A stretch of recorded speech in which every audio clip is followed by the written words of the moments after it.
Look at all those smiling, happy faces. Everybody's feeling happy. Super happy and beautiful. So the self they're referring to is the story self. It's very important to relate to that because it helps us in those times to remove ourselves from, we realize that we're focusing on the stories, on the external world. When we say go back to yourself, you're always there. You don't have to go back. But why do we refer to it as going back? In the Yoga Sutras, it says, we appear to have gone back to ourselves. But appear is the key word. You never leave yourself. You can't. It's not possible. But we're talking on the level of the reflection, which is the ego self. Almost always, not always, almost always when we refer to self, we're referring to the lower self. So if we just remember that, that's another doorway into greater self-awareness. Whenever you refer to yourself, very frequently you're referring to the story-based self, the changing, ever-changing self. Why does that matter? Just recognizing that it's the story-based self that you're referring to. Why would that matter? Or how would it help you, I guess is another way of putting it. Because that self is always changing. Yeah, that part of you is always changing. This is a big part of yoga science, what we teach. How can you relate that to a yoga class? That part of you is always changing. So we embrace that change because it's a constant. Whatever you label yourself with this, I'm this, I'm that, I'm up, I'm down, I'm good, I'm bad, whatever it is, that's ever changing. That's the story that changes. We know it changes. We see it change. We watch it change. We make it change all the time. So when I say something like, I need to get back to myself, or she needs to get back to herself, or however you would say something like that, maybe we could think about that like, well, I need to get back to myself as my true self. I don't ever really need to get back to my story. The story will find its way back to you. Doesn't it always find its way back to you? You don't have to remember the story. The story will remind you all the time. People around you will remind you of your story. Ever been in that place where you're trying to shake a certain part of your story and then you're with other people that do nothing but remind you of that? Yes. Yes. Well, aren't you that person that did this? Aren't you this? Aren't you that? It's not denying those things, those part of you. That's not what this is. But at the same time, we don't identify with it. When I say I go back to myself, I'm referring to going back to my natural state. Now, again, I'm going to say you never leave the natural state, but we're talking on the level of the reflection. Whenever we're communicating, we're speaking through that lens, through the lower vibration, through the lower self. It's literally where the term talking out of your ass comes from. What are you talking? What are you saying? You're speaking from up here, but it has to go, it's coming down. The voice might be coming out of your mouth. So it's a lower vibration? Yes. It's more like it's coming up. I'm pulling the stuff up to have it come out. Think of it this way. When you quiet your mind and consciously communicate, then the communication becomes something that's much of a higher vibration. It's not story-based. An example is there's a difference between talking about people and talking about possibilities in a time like this, right? We can talk about situations and people and events, or we can talk about possibilities. We can talk about opportunities. We can relate to something greater than us, or a healing or an abundance. But when we continuously talk about things in the story-based world, where does that keep us? It keeps us in that place. Mm-hmm. So again, back to myself, back to yourself. all the things around you, every behavior, every activity, every practice. One of the main reasons why we practice yoga, because we see it as a pathway inward, pathway to ourselves, to clearing some of the stories, to recognizing our own true nature. However you want to, you might describe it differently, but I recognize my true self. But anything can be that, right? Anything. In the story world, in the non-story world, they're all doorways, they're all windows into yourself.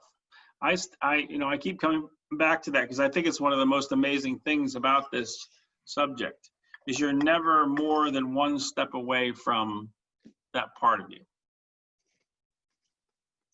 It's not even a step away. It's always you. When we think we lose ourselves, you never lose yourself. You come untethered, you become untethered from the story. And because we're so attached to the story-based world, it seems like you're lost. But if your identity is all based on identity, then yeah, it's going to be pretty easy to feel lost, isn't it? I mean, this is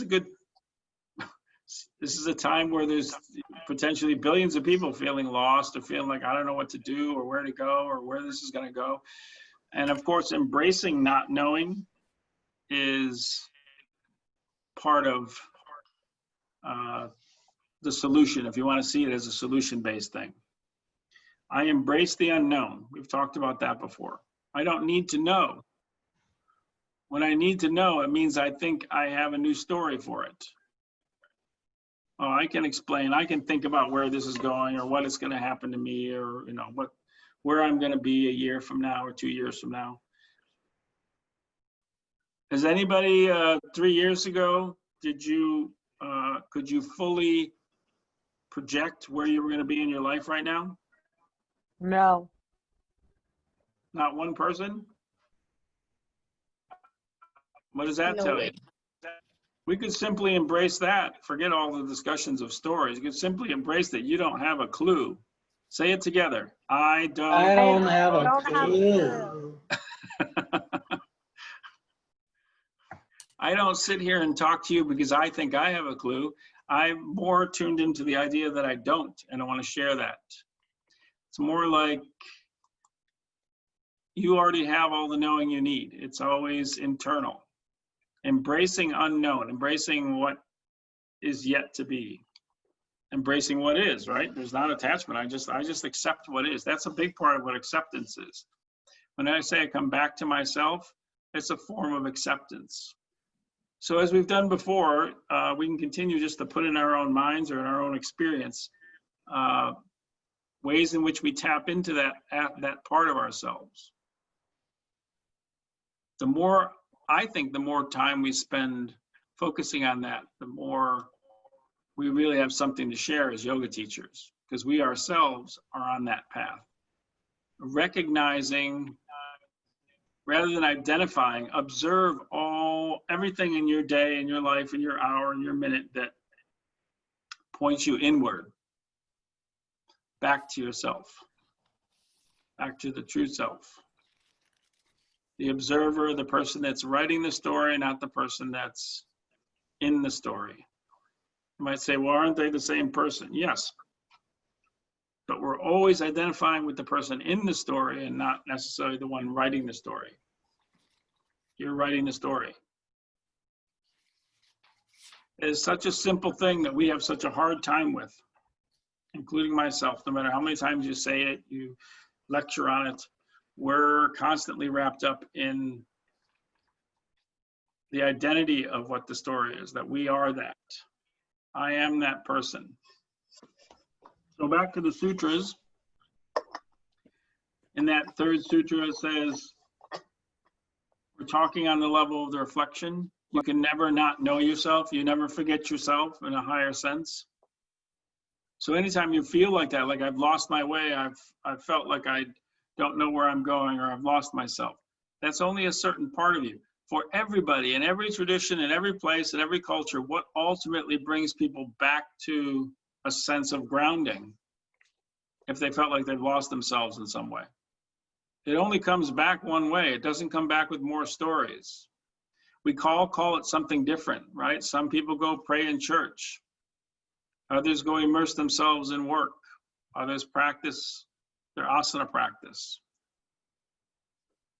Some sit home and meditate, some listen to music, whatever it is you're doing or not doing.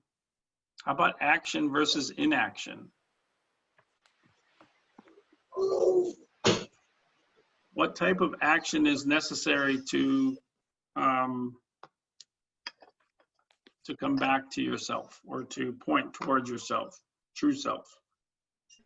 In the Bhagavad Gita, he says it is the action. Well, he uses sacrifice, but we see it yes. as more. Sacrifice. Sacrifice I was going to is, say surrender too. yeah, sacrifice and surrender, offerings. The reason why Krishna is referring to sacrifice in the Gita in that context is because he's speaking to what part of Arjuna's consciousness. What part of him is he relating to? Remember, we all communicate with people at different levels of consciousness. You might be communicating with me up here, you might be here, you might be pointing down there, you might be aiming for the heart. He's speaking to the ego. He was speaking, yeah, or to the body, to the ego. Yeah, he's speaking to the physical reality, right? You need to sacrifice. Now, when you say surrender, you might be able to bring that up a little higher. So there are many different ways to speak the same truth, depending on how we're filtering it, how we're seeing it. We talked about that. The truth is all around you. It's all within you. The question is whether we have the right channel. Think of it like you have hundreds of radio frequencies on the dial. And you're tuned in to 98.7, but the connection is at 98.9. Doesn't matter how long you hang out at 98.7, you're not going to get the signal. So what does that mean we do when we're looking for the signal on the radio? I know this is old school, but how we look at the signal? We turn the dial. We fine tune it. We try to connect. If it's something that you don't want to listen to either on 98.7, and you just turn up the dial to the next place to see if that resonates with you, right? Yes, that's a big part of it. Do you really want to listen to it? Are you really looking for it? That's the big question. Am I really looking for this signal? Am I connecting with this signal? Am I realizing that the signal truly comes from within and it isn't something external? And a radio wave, it comes from an external. We're talking about it on, flipping it on its head. Signal is self-emanating. So self-reflection, when we self-reflect, it helps us to tune into the internal signals. Think of the word self-reflect. Look, I look in a mirror. It's like the signal's coming off of me, and then I'm going to have it bounce back to me. Again, kind of like a signal, but more like a cellular signal or an internet signal, right? It bounces up and bounces back. What if you were the entire embodiment of all the information in the world in the internet? That's you. And you just have to tune into a certain website or server or, server farm, some giant farm with thousands of servers. The information is all internal, but in order to pinpoint a certain site or piece of information, it goes out and it comes back to you. That's more what it's like. You're the source of all the information. So when I'm connecting to what I perceive to be external, right? I don't know if this is a good example. I haven't really described it this way before, but coming to me, speaking of trying to tune in, sometimes we think from memory. I mean, even a lecture is a good example. I do the same lectures over and over again in every training, but why are they always different? Be a couple answers to that question. Because people all have different frequencies. They have like a different approach to everything. Yep. So that means consider the source, consider your current state. That's an example.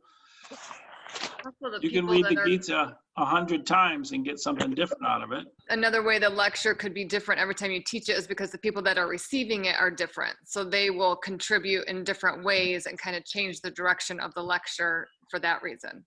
Of course. So if you embrace that, you're open to that, right? I could be like, well, no, it doesn't matter. I'm just going to sit here and read this script, right? So that's more something like from an ego perspective. I'm not saying that's bad. Some lectures, you know, that's what it's like. I'm just going to read this thing and you're going to take your notes and it's going to be less interactive.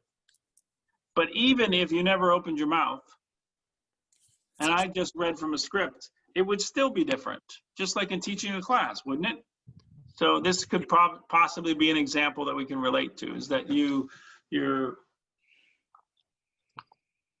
let's put it another way. In quantum physics, there's a principle that states that just through observation, the observed changes. Meaning when I look at the, I know it's a weird one for us to relate to, but when I look at the wall actually changes. I don't have to interact with it. You might say, well, how does the wall change? Well, what's the answer to that? How does the wall change? We feel like the wall never changes.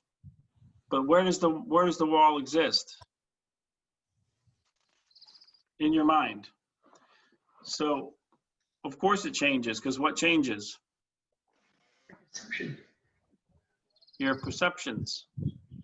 So just through observation, this is at a bare minimal level, this lecture would change. You wouldn't have to say anything. I could be looking at a blank screen. We could be on just a telephone call. It's still just through observation that interaction is going to change. What doesn't change?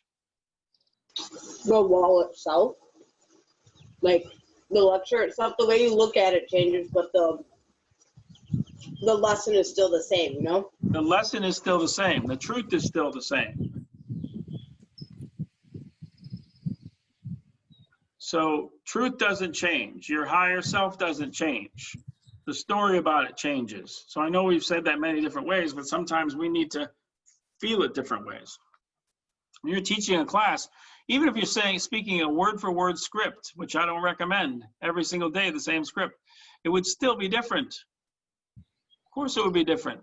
The interaction is different. So what we're really connecting with here, what we're talking about now, among other things, is that unchanging part of you will remain that. So we embrace that the external or lower vibration is ever changing. And again, I know we've said that many different ways. But I'm teaching a class, I embrace that the truth doesn't change, or what's being conveyed, or that connection, or the real self in the other person or myself is unchanging.